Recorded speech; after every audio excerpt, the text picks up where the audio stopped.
patron at the New Yorker magazine.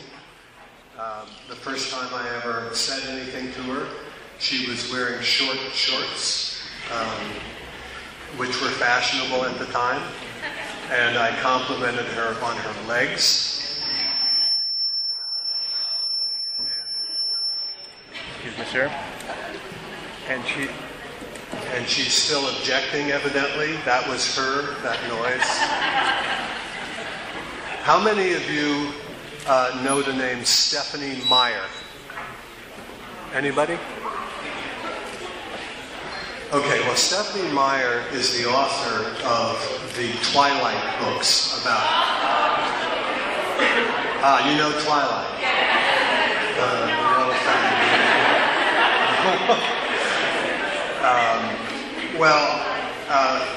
The reason I bring her up is that in 2009 in the United States, 1 out of every 8 hardcover books bought by consumers was by Stephanie Meyer, one author.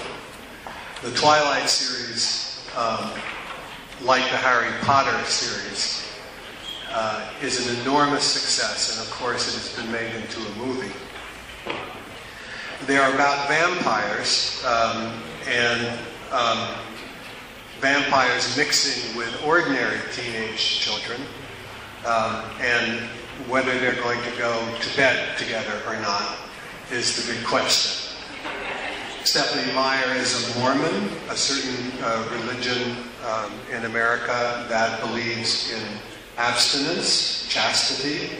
So the books and the movies are about the tension that ordinary adolescents have, and with drinking blood added into the mixture. I said 1 out of 8 books. In fact, it's 1 out of 7. And the reason I lied is that it's very upsetting to know for a publisher and a writer that one particular series of books is so dominant.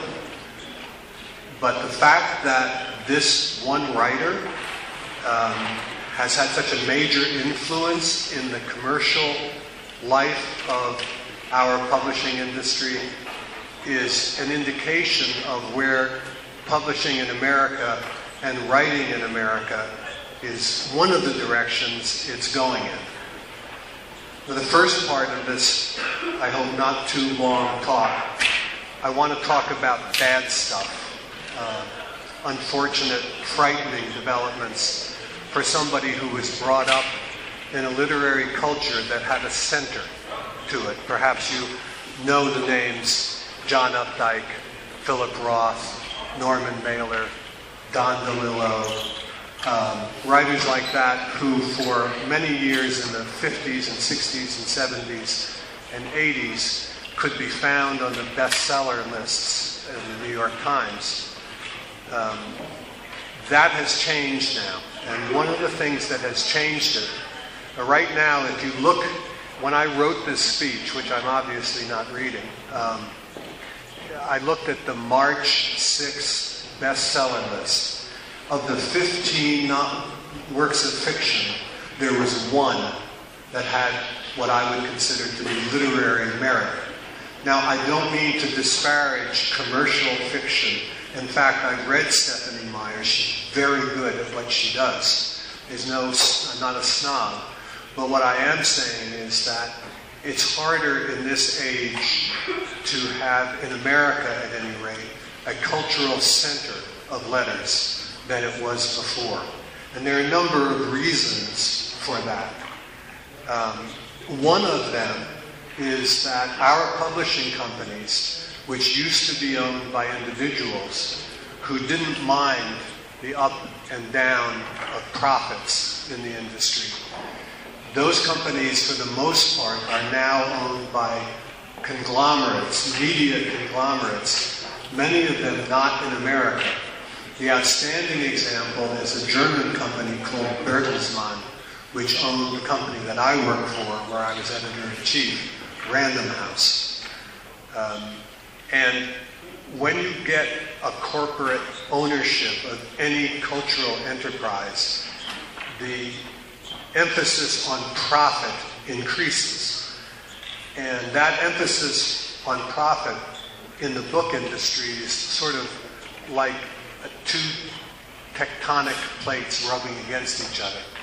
Because when you're a publisher, you're expected to produce literature, but when you're owned by a corporation, you're expected to produce high profits. So there's friction between the two. And it's hard to do both at the same time.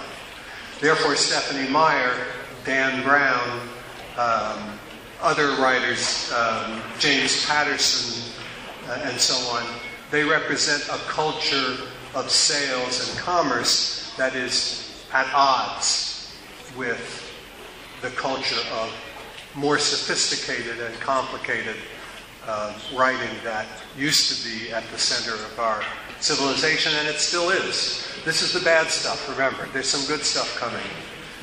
So just be patient. The older generation of writers that we Americans think of as being the center of this perhaps past culture, many of them are very old. Many of them are so old that they're dead, actually. Saul Bellow is gone. William Faulkner is gone. John Updike is gone. John Cheever is gone. Philip Roth is in his late 70s. Norman Mailer is dead, and so on. And the next generation of writers is uncertain who those stars are going to be. But like Michael Jackson and Madonna, it's unlike those two singers are important figures because they represent a globally central culture. Everybody knows who they are. And anyone who knows American literature at all knows who William Faulkner is.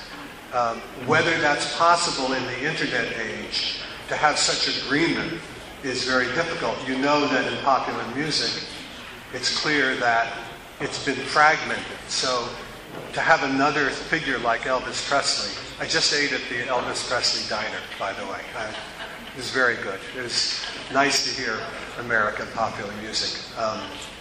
Although last night in Kutaisi, if I said that correctly, we ate in a wonderful Georgian restaurant that had the most beautiful music playing that I've ever heard. I want to buy those CDs.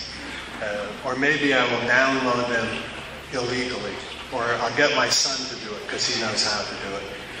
Anyway, it seems to me that there are a number of reasons for this tendency to diminish the focus on literary culture. One of them is corporate ownership with pressure for higher and higher profits. Another is what I call my three-screen theory. The first screen is the movie screen. It came in the early part of the 20th century. Many people thought that it represented a great threat to reading because it took so much time for entertainment and popular consumption of narrative. It was predicted that it would hurt books. It didn't very much. If it did so very little.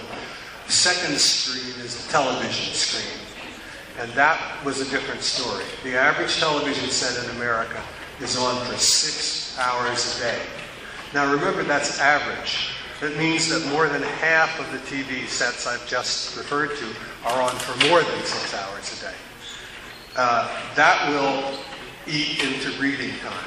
And I think for our children, and in the generation that grew up in the 60s and 70s, television had an enormous impact on reading time and the centrality of it in our culture. The third screen, of course, is the computer screen. And that perhaps has been the largest impact of all, and promises to continue to be the largest impact of all.